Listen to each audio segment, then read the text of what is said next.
How to add VPN without installing any app.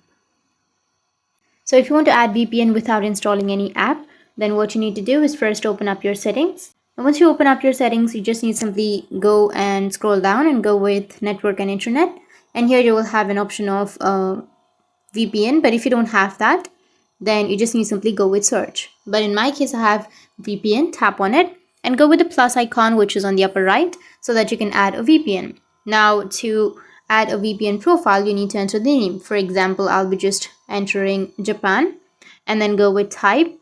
You can simply choose any type and go with the server address. So you just need to simply copy the same address which I've written right here, and under the IPsec identifier you just need to simply write VPN and then just simply go with save option, which will be on the bottom right.